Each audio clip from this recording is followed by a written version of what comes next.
اس programme کے اخراجات جو اسمر منسٹریز کے دوست اور پارٹنرز ادا کرتے ہیں۔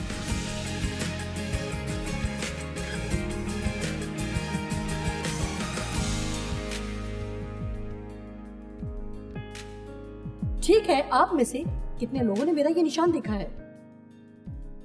یہ آج رات میرے پیغام کا عنوان ہے۔ کسی بھی وقت رکنا نہیں۔ آپ میں سے کچھ لوگوں نے اپنی زندگی کو بہت عرصے سے روک رکھا ہے۔ اب وقت ہے کہ اسے آگے لے کر جایا جائے، گیئر لگا کر اور یسوع مسیح کو ڈرائیونگ سیٹ پر بٹھا کر آگے جانا شروع کریں۔ ہم پیدائش 11 کی 31 سے شروع کریں گے۔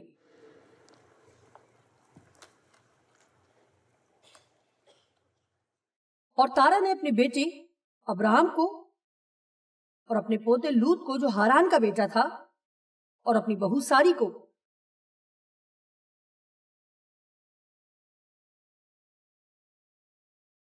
کسدیوں کے اور سے روانہ ہوئے کہ کنعان کے ملک میں جائیں۔ لیکن اب آپ جانتے ہیں کہ یہ لفظ ہمیشہ مسئلہ کھڑا کرتا ہے۔ آپ دیکھ سکتے ہیں کہ انہوں نے ایک خاص جگہ کے لیے سفر شروع کیا، اور جب وہ ہاران پہنچے وہ وہیں رہنے لگے۔ میری نظر میں یہ ناپسندیدہ لفظ ہے، لیکن میرے خیال میں لوگ بسنے لگتے ہیں، وہ ایسی زندگی گزارتے ہیں جو اس سے کئی درجہ کم ہوتی ہے جو یسوع مسیح انہیں دینا چاہتے ہیں۔ وہ کسی نوکری کو کرنے کے عادی ہو جاتے ہیں صرف اس لیے کہ وہ کچھ زیادہ پیسے کما سکیں گے، بجائے اس کے کہ وہ جا کر وہ کام کریں جو وہ در حقیقت کرنا چاہتے ہیں۔ ان کا اپنی زندگی کے لیے ایک خواب ہے، وہ تھوڑا مشکل ہو جاتا ہے، تھوڑا دشوار ہوتا ہے، پھر وہ اسی حالت میں رہنے لگتے ہیں۔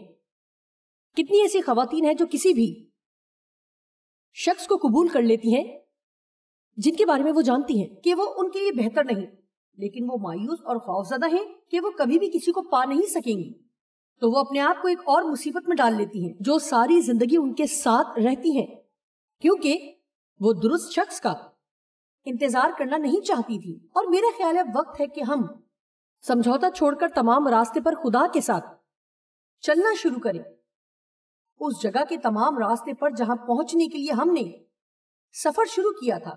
کیا یہ بے وقوفی نہیں ہوگی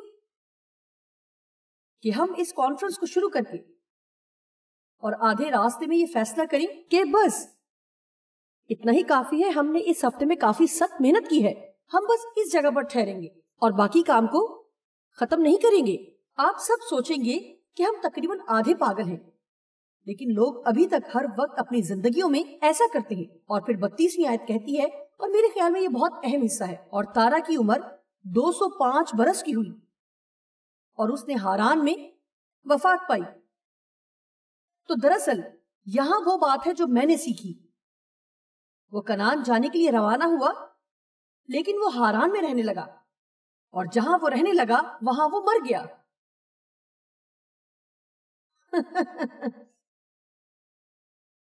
وہ مر گیا جہاں وہ رہنے لگا۔ اب ہو سکتا ہے کہ آپ سانس لے رہے ہوں، لیکن اگر آپ اپنے دل کی حقیقی مرضی سے کم پر رہنا شروع کر دیں تو آپ کے اندر کچھ مر جائے گا، اور آپ کی روح میں کچھ خراب ہو جائے گا اور کچھ ختم ہو جائے گا، کیونکہ ہم سب کے سب اگر ہم مسیحی ہیں تو خدا نے ہم میں معمولی ہونے کی نہیں بلکہ عمدہ ہونے کی خواہش رکھی ہے، جو کہ آپ سب ہو سکتے ہیں، اور زمین پر محض گھومنے، سانس لینے، جگہ گھیرنے کے بجائے کچھ قابل قدر کریں۔ آمین۔ لیکن اس کے لیے تھوڑی سی بہادری کی ضرورت ہے، کہ ایسا نہیں؟ وہ جہاں رہنے لگا وہاں مر گیا بہت سال پہلے، جب شروع میں یا در حقیقت اس وقت میں اپنے گھر میں بائبل اسٹڈی کی کلاس ہی لیتی تھی، اور میں تھوڑا اور بڑھنے کے لیے تیار ہو رہی تھی۔ یہ کوئی بائبل کالج نہیں تھا، بلکہ یہ میرے چرچ میں ہفتے میں 3 راتیں تھیں جہاں ہم بائبل کے بارے میں مزید سیکھنے جا رہے تھے۔ انہوں نے اسے ایلیا کا پروگرام نام دیا تھا، اور کسی نہ کسی طرح کہیں نہ کہیں اس عرصے کے دوران میں دراصل تھک گئی اور اکتا گئی. ہمارے بچے تھے اور ہم یہ سب کرنے کی کوشش کر رہے تھے. اور ایک رات میں نے خواب دیکھا کہ میں اپنی گاڑی میں بیٹھی گاڑی چلا رہی ہوں اور میں نے اپنی آنکھوں کے سامنے ایک پل دیکھا اور تھوڑے سے پانی نے پل کو ڈھانپ رکھا تھا. یہ بہت گہرا پانی نہیں تھا لیکن وہاں پانی تھا. یہ تھوڑا سا پانی تھا جو وہاں سے آگے جانے میں کچھ مشکل کھڑی کرنے والا تھا. میں نے دھیان دیا کہ لوگ کیا کر رہے تھے. کچھ لوگ گاڑی موڑ کر کسی اور سمت میں جا رہے تھے اور میں نے بھی اپنی گاڑی روک کر ایک طرف کھڑی کر دی. میں ابھی تک خواب میں تھی اور دیکھا کہ میں پل اور پانی کی طرف دیکھ سکتی تھی. اور تب میں نے اپنے پیچھے دیکھا, پھر پل کی طرف دیکھا اور پھر اپنے پیچھے دیکھا. میں یہ فیصلہ کرنے کی کوشش کر رہی تھی کہ آگے بڑھوں یا واپس چلی جاؤں. اور جب میں جاگ گئی تو خدا نے فوری طور پر مجھے اس خواب کا مطلب ظاہر کیا. خدا نے کہا, زندگی میں اور اس سفر کے راستے میں جس پر میں نے تجھے بلایا ہے, بہت سے ایسے مقام آئیں گے جہاں پر تم کسی ایک جگہ رک سکتی ہو اور تم لگاتار آگے بڑھتے ہوئے سفر کو مکمل کرنے کا فیصلہ بھی کر سکتی ہو.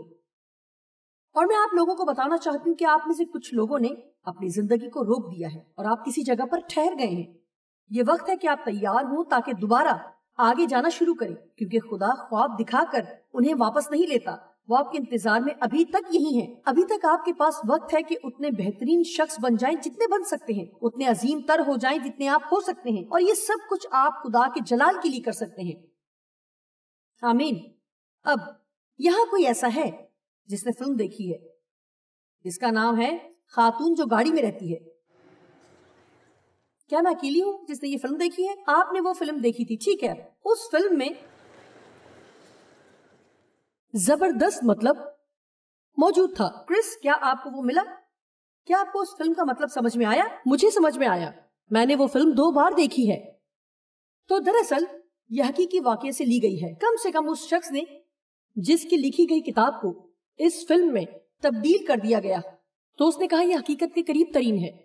لیکن یہاں سچ میں ایک مس شیپرڈ تھی جو پیلے رنگ کی گاڑی میں رہتی تھی جس کو اس نے خود ہی رنگ کیا تھا, اور بنیادی طور پر وہ بے گھر تھی. یہ گاڑی ہی اس کا گھر تھی. اور وہ دیکھیں, یہ فلم دیکھنے کی ایک ہی وجہ یہ خاتون تھی کیونکہ مجھے یہ اداکارہ بہت اچھی لگتی ہے. یہ drama serial down town eBay میں تھی اور مجھے یہ اداکارہ بہت پسند ہے. کسی حد تک اس فلم کو دیکھنے کے بعد میں سوچ رہی تھی کہ میں یہ فلم کیوں دیکھ رہی ہوں.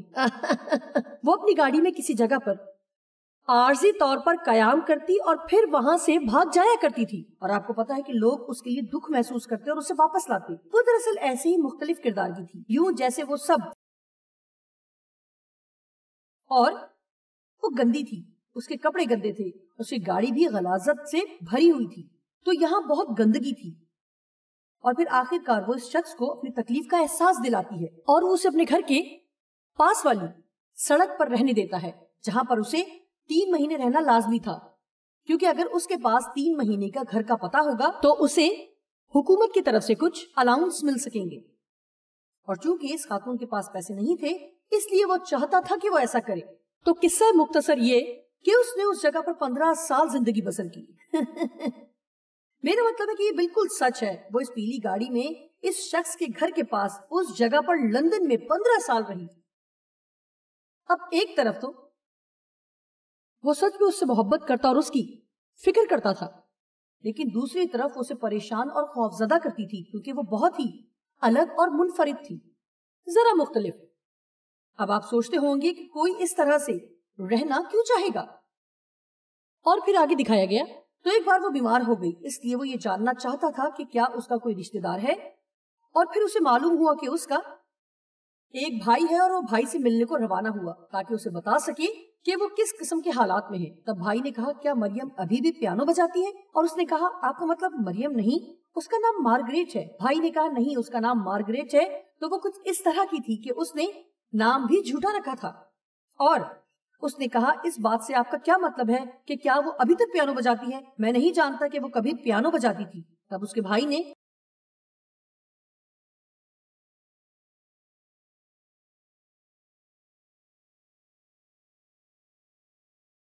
کیا ہوا تو پتہ چلتا ہے کہ وہ لمبے سفر کرتی رہی ہے پیانو بجاتی رہی ہے اور ایسے سب بڑے کام وہ کرتی رہی ہے اور ہزاروں لوگ اس کے پاس آتے ہوں گے، لیکن وہ در حقیقت خدا کو پیار کرتی تھی، وہ خدا کی خدمت کرنا چاہتی تھی۔ تو اس نے فیصلہ کیا کہ وہ راہبہ بن کر خدا کی خدمت کرنا چاہتی ہے۔ پھر جب وہ کانوینٹ گئی جی تو ایک نہایت ہی سخت گیر خاتون اس پر مسلط تھی، اور ایک رات انہوں نے اسے ایک کمرے میں پیانو بجاتے ہوئے پکڑ لیا، اور راہبہ نے اسے کہا میں چاہتی ہوں کہ تم یہ چھوڑ دو کیونکہ یہاں پر تمہارے لیے کچھ ہے۔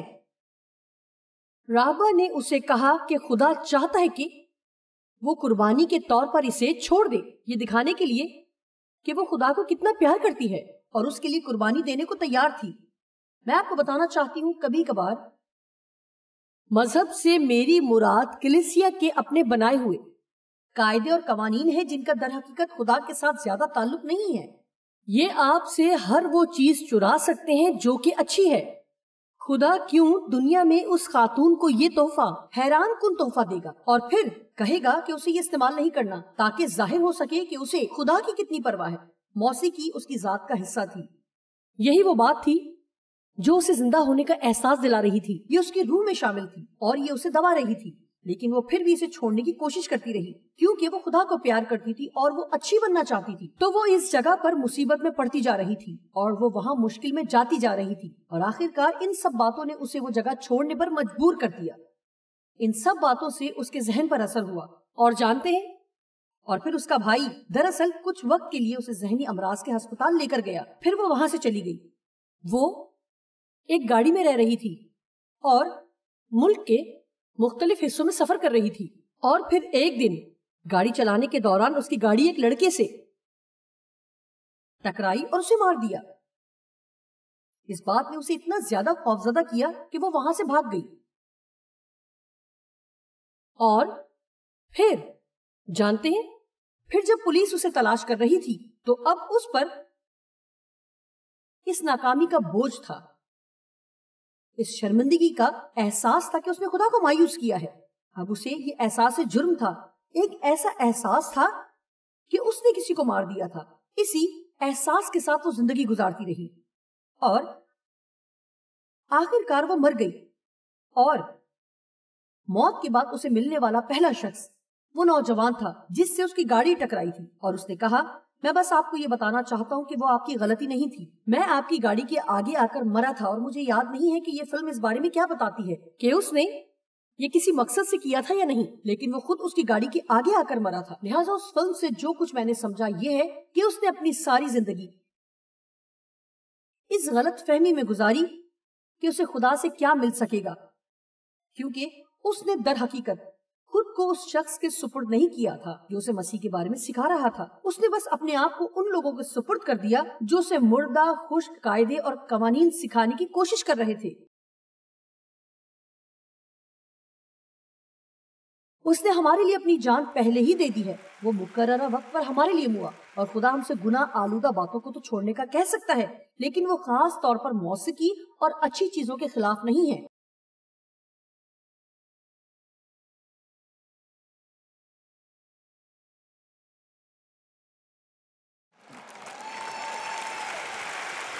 آمین۔ اور میرے خیال میں یوحنا 10:10 غالباً ہمیشہ میرا دل پسند حوالہ رہے گا، چور نہیں آتا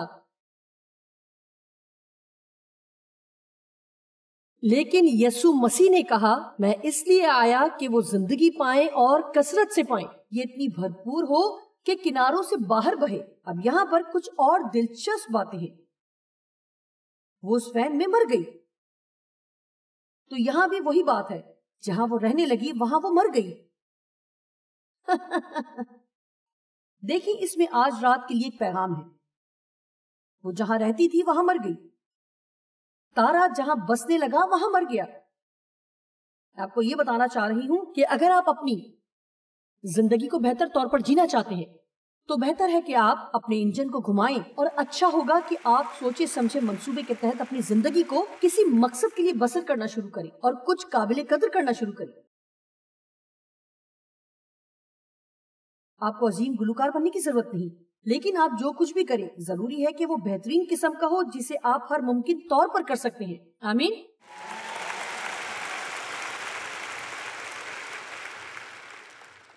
اب خدا ہم سے شفا اور بحالی کا وعدہ کرتا ہے اور ہم اس ہفتے اس پر ٹھیک ٹھاک بات کرنے والے ہیں۔ آپ کو معلوم ہے کہ ہم اس درد سے جو ہمیں زخمی کر دیتا ہے بچ نہیں سکتے، لیکن ہم انہیں اپنی زندگی کی یادوں کو تباہ کرنے سے روکنے کا فیصلہ ضرور کر سکتے ہیں۔ بہت سے لوگ یہاں دکھ اٹھا چکے ہیں، کچھ بہت بری طرح سے، اور آپ میں سے کچھ لوگوں نے اپنی زندگی میں در حقیقت بہت برے کام کیے ہیں۔ اور میں بہت بار ایسا سوچتی ہوں کہ لوگ اپنی تکلیف کے مقام پر ہی ٹھہر جاتے ہیں، لوگ اپنے والدین سے دکھ اٹھاتے ہیں اور در حقیقت وہ کبھی بھی اس احساس سے نکل نہیں پاتے۔ ہو سکتا ہے کوئی ایسا ہو جس نے کسی کی اولاد کو لے کر پالا ہے، کوئی بھی وجہ ہو سکتی ہے کہ ان کے والدین انہیں رکھنا نہیں چاہتے، ہو سکتا ہے کہ وہ انہیں رکھنے کے قابل نہ ہو، یا اس بات کی انتہا یہ ہو سکتی کہ وہ انہیں چاہتے ہی نہ ہو، اور وہ اپنی ساری کی ساری زندگی، اپنی پوری زندگی اس دکھ سے باہر آنے کی کوشش میں گزار سکتے ہیں۔ زیادہ تر لوگ کرس کین کے بارے میں جانتے ہیں، اور آپ کو معلوم ہے کہ وہ اپنے پیغامات میں جو کچھ بھی بتانے والی ہوں میں اس بات کی طرف نہیں جانا چاہتی، لیکن اگر میں ایسا کروں بھی تو وہ مجھ سے بہتر بتا سکتی ہیں۔ آپ کو علم ہے کہ جب وہ 30 یا 33 سال کی تھی تو انہیں معلوم ہوا کہ وہ لیپالک تھی، وہ کبھی بھی یہ بات نہیں جانتی تھی، اور مختصر بات یہ کہ آخر کار جب انہوں نے اپنا پیدائشی سرٹیفکیٹ دیکھا تو ان کے پیدائشی سرٹیفکیٹ پر لکھا تھا انچاہی اور بے نام، ناقابل قبول اور بغیر نام کے۔ اور اب ان کی طرف دیکھیں کہ اب وہ کیا کر رہی ہیں، ان پر نظر کریں کہ وہ اپنے دکھ کی جگہ پر رک نہیں گئی۔ میرے باپ نے میرے ساتھ اتنا عرصہ جنسی زیادتی کی کہ مجھے ہمیشہ یاد رہے گی، لیکن میں اپنی تکلیف کے ان لمحوں میں جم نہیں گئی۔ میں نے فیصلہ کیا تھا کہ میں آگے بڑھوں گی اور زندگی جیوں گی۔ مجھے یاد ہے کہ یوٹا کے ایک ریسٹورنٹ میں مجھے خاتون ملی، اور مجھے دیکھ کر جیسے ہی اس نے مجھے پہچانا تو اس نے مجھے اپنی داستان سنانی چاہی، اور پھر وہ مجھے بتا رہی تھی کہ اس کے حالات کس قدر برے تھے، اور اس نے کہا کہ میں تمہیں بتاؤں گی جوائس کہ زندگی نے مجھے دھوکہ دیا ہے۔ اور میں نے کہا کیا تم جانتی ہو کہ اس نے میرے ساتھ بھی ایسا ہی کیا تھا، لیکن میں نے اسے آگے بڑھانے کا فیصلہ کیا۔ چلے گئے۔ میرا مطلب ہے کہ یہ وہ وقت ہے کہ ہمیں اس قسم کی باتوں کو اپنے ذہن سے جھٹک دینا چاہیے۔ یہ وقت ہے کہ ہم اپنی زندگی کو تلخیوں کے ساتھ جینا چھوڑ دیں، ایسا ظاہر کرنا چھوڑ دیں کہ ہر کوئی آپ کا ممنون ہو کیونکہ آپ کسی دکھ سے گزرے ہیں۔ اس میں کوئی شک نہیں کہ اگر آپ دکھ سے گزرے ہیں تو آپ کا کچھ قرض ہے، لیکن میں آپ کو بتاؤں کہ واحد خدا کی ہستی ہے جو یہ واپس کر سکتی ہے، کوئی بھی ایسا نہیں کر سکتا، اور جب تک آپ اسے غلط لوگوں سے لینے کی کوشش کرتے ہیں تو آپ قابل رحم ہو جائیں گے اور دکھی ہی رہیں گے۔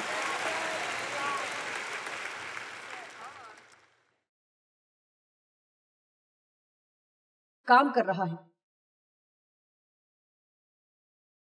اس وجہ سے آپ کی ساری زندگی تباہ نہیں ہونی چاہیے کیونکہ کسی نے آپ کو کافی عرصہ پہلے یا پچھلے ہفتے یا کل رات دکھ دیا تھا، نہ ہی اس سے کہ آپ نے کچھ بھیانک کام کیے ہیں۔ آج رات جو لوگ یہاں بیٹھے ہیں، اور مجھے یقین ہے کہ لوگ ٹی وی پر یہ دیکھ رہے ہیں، جی آپ سب نے مس شیپرڈ کی طرح اپنی زندگی میں کچھ غلط کر دیا ہے اور آپ اسے چھپا رہے ہیں، آپ خود سے بھی اس سے چھپ رہے ہیں۔ شاید آپ اپنی گاڑی سے کسی کو ٹکر مار کر نہیں بھاگے، لیکن ہو سکتا ہے کہ آپ نے کسی کو تکلیف پہنچائی ہو، کسی کی ضرورت کا ناجائز فائدہ اٹھایا ہو سکتا ہے کہ آپ نے بہت سے حمل روکے ہوں، اور اب آپ سوچتی ہیں کہ کاش میں نے ایسا نہ کیا ہوتا۔ آپ جانتے ہیں کہ کافی حد تک پچھتانے کا کوئی فائدہ نہیں۔ ہم اپنے کیے پر افسوس کر سکتے ہیں، لیکن پھر ہمیں معافی پا کر آگے بڑھنے کی ضرورت ہے۔ میرا مطلب ہے کہ پچھتاوے کے ساتھ زندگی گزارنا آپ سے آپ کی زندگی چھین لے گا۔ آمین۔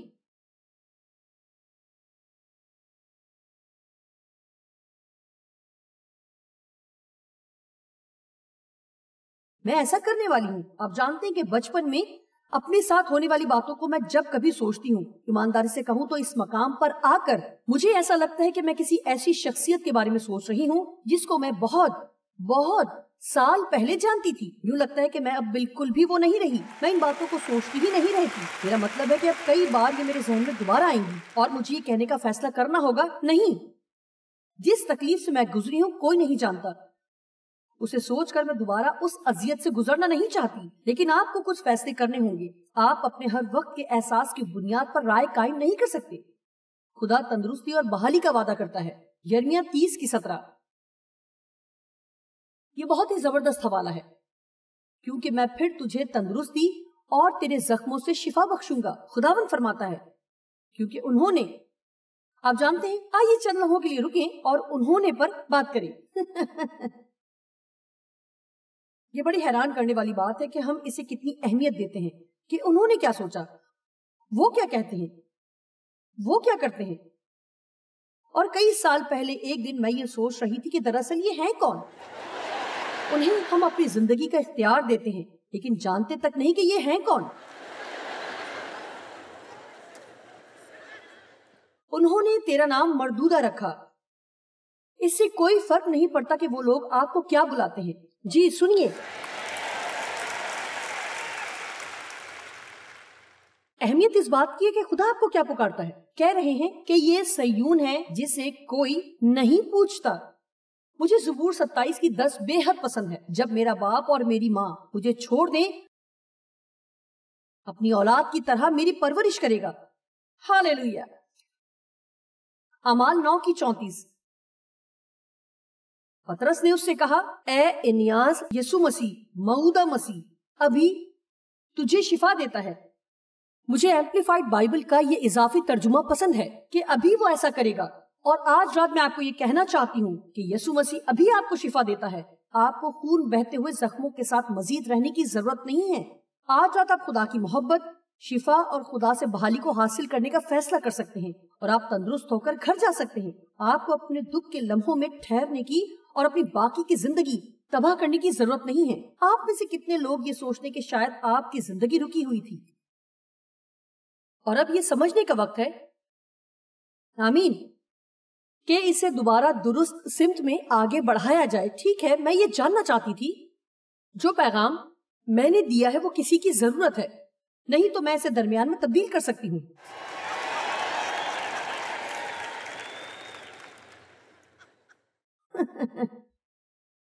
اب یہ دیکھیں، پترس نے اس سے کہا، اے انیاس، تجھے یسوع مسیح شفا دیتے ہیں، اٹھ، آپ اپنا بستر بچھا۔ وہ فوراً اٹھ کھڑا ہوا۔ آپ کو معلوم ہے یہی سب اس شخص کے ساتھ بھی ہوا جس کے بارے میں پیغام دینا مجھے اچھا لگتا ہے۔ کتنے لوگ جانتے ہیں کہ مجھے کس شخص کے بارے میں واعظ دینا پسند ہے؟ ٹھیک ہے، میں وعدہ کرتی ہوں کہ وہ میرے اس ہفتے کے پیغامات میں شامل نہیں ہے، لیکن مجھے اسے شامل کرنا ہوگا۔ اور یہ وہ شخص ہے جو 38 سالوں سے بیت حسدہ حوض کے کنارے پر معجزے کا منتظر تھا۔ 38 سال۔ اگر میں محتاط نہیں ہوں تو میں اس شخص کے بارے میں پیغام دوں گی۔ اور جب یسوع نے اسے شفا دی، سب سے پہلے اس نے کہا، کیا تو تندرست ہونا چاہتا ہے؟ کیا تو سچ میں صحت یاب ہونے کے لیے سنجیدہ ہے؟ اور میں دیانتداری سے کہوں، بہت سے لوگ ہیں جو بڑبڑاتے ہیں اور یہاں تک کہ کافی عرصے تک ہدایت اور رہنمائی پانے کے لیے جاتے ہیں۔ وہ دراصل صحت یاب ہونا نہیں چاہتے، وہ بس اپنے حالات زندگی بار بار بتاتے رہنا چاہتے ہیں۔ جب میں یہ بات کروں گی تو مت سوچی کہ میں سنگ دل ہوں، میں بس یہ کہہ رہی ہوں کہ جلدی یا دیر سے، لیکن آپ اپنے حالات پر بات کرنا چھوڑ دیں گے۔ آپ ایسا کرنے کی دہرائی کریں گے، آپ ان باتوں کو اپنے ذہن سے نکال دیں گے اور وہ کرنا چاہیں گے جو خدا آپ سے چاہتا ہے۔ آمین۔ لیکن جب یسوع نے اس شخص کو تندرستی عطا کی جو 38 برس سے وہاں پر تھا، اور اس نے اس سے یہ بھی کہا، اٹھ، پرجوش پکار کا استفہامیہ نشان، اور اپنی چار پائی اٹھا کر چل پھر۔ بستر اٹھا کر چلنے پھرنے سے کیا مراد ہے؟ کیا آپ کیوں دنیا میں کسی کو شفا دینا چاہیں گے اور پھر اسے کہیں گے کہ اپنا بستر اٹھا؟ اور ایسا بائبل میں 1 سے زیادہ جگہوں پر ہے۔ آپ جانتے ہیں کہ میرے مطابق اس کا کیا مطلب ہے؟ میرا ایمان ہے کہ یسوع مسیح کہہ رہے ہیں، میں تیری زندگی میں کچھ کرنے والا ہوں جہاں پر میں نہیں چاہتا۔ میں نہیں چاہتا کہ اس بات کا کوئی ثبوت تک باقی رہے کہ تو کبھی اس مصیبت میں تھی۔ بس اٹھ جا اور ہم تمام ثبوتوں سے چھٹکارا پائیں گے۔ میں آپ کو بتاتی ہوں کہ جب یسوع مسیح کوئی کام کرتا ہے تو وہ اسے کر دیتا ہے اور اچھا کرتا ہے۔ تو یسوع آپ کی زندگی میں شفا لانا چاہتا ہے اور وہ یہ ابھی اور اسی وقت کرنا چاہتا ہے۔